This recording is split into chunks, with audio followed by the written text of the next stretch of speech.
being in the room where the decision makers are is an advantage. An interview featuring former Rockstar Games producer John Riccio was recently published. During his time at Rockstar Games, Riccio oversaw production to help ensure projects stayed on schedule, managing the coordination of hundreds of employees involved in game development. He also played a key role in quality assurance, working directly with teams across multiple departments, including animation, programming, and other development disciplines, to review the game and help maintain the high standards Rockstar titles are known for.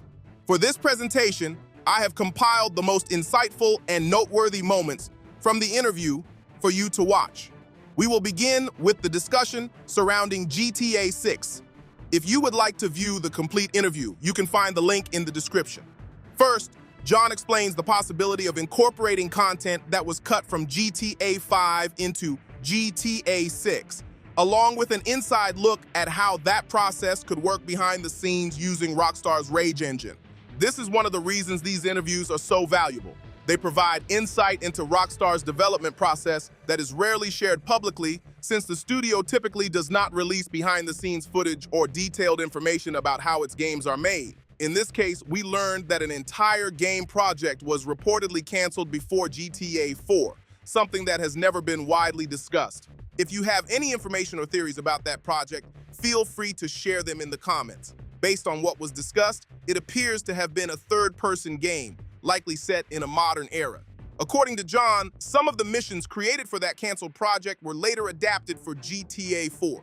That could suggest it had a similar style, whether it was set in a different location, a different time period, or followed a more linear structure. John then expands on this idea by comparing it to the possibility of GTA 5's cut content finding its way into GTA 6.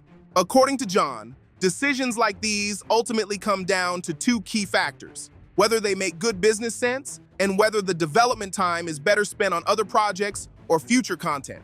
This also helps explain one of the biggest discussions within the Grand Theft Auto community over the years: why GTA 5 never received a dedicated single-player expansion like GTA 4.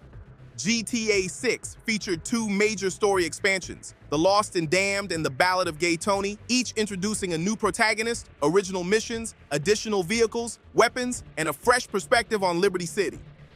As John explains, the enormous success of GTA Online shifted Rockstar's focus, making it difficult to justify allocating significant resources to a separate single-player DLC.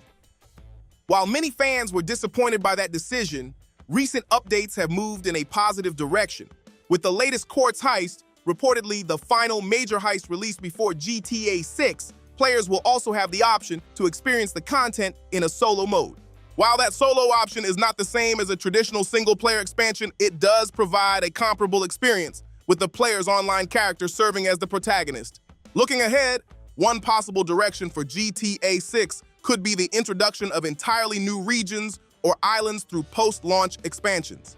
This is purely speculation, but with the Rage engine continuing to evolve, adding large new areas over time may become more practical, even if creating them would still require significant development time.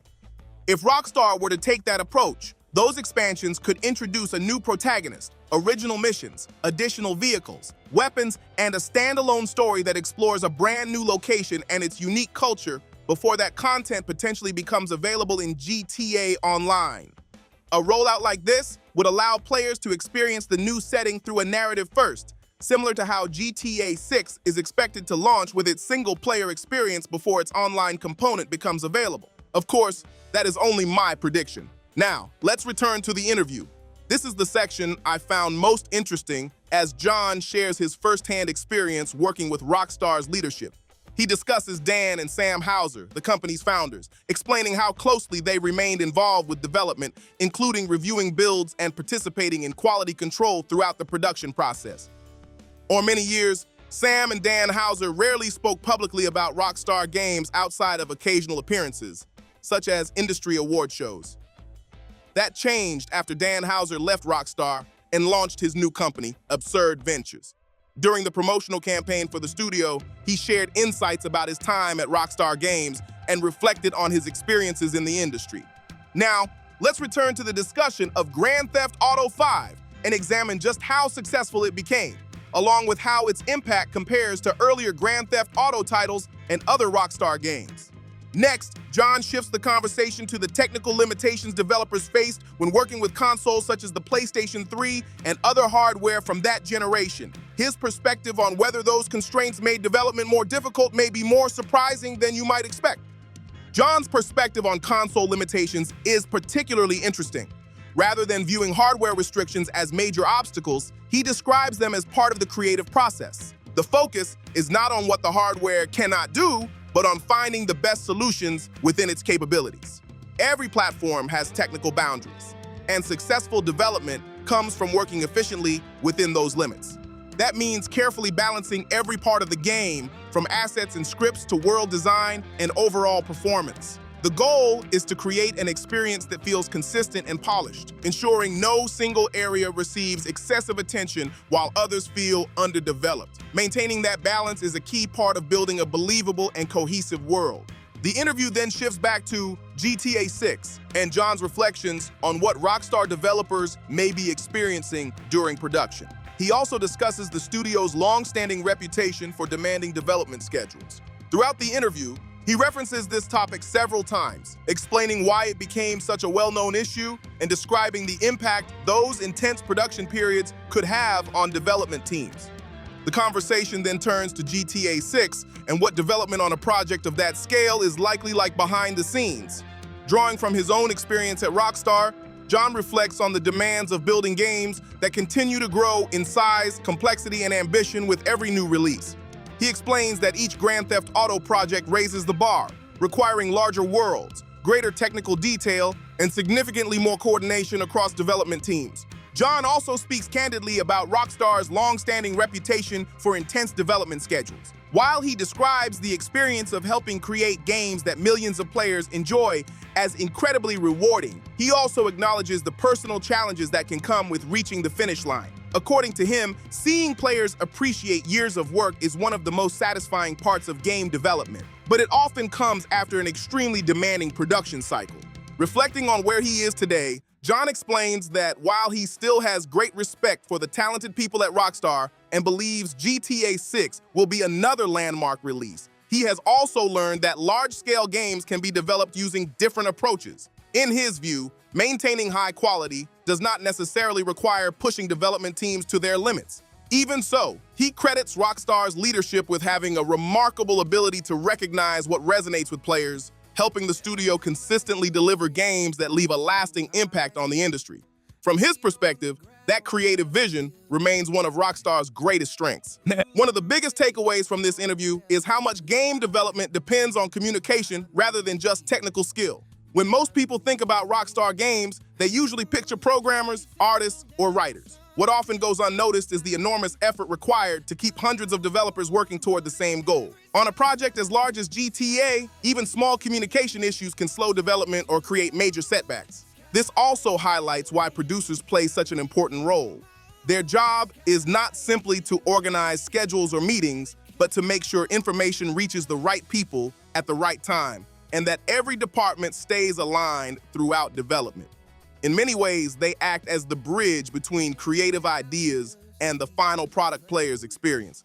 For me, this is one of the most fascinating aspects of the interview because it offers a rare reminder that creating a game like GTA is as much about teamwork and coordination as it is about creativity.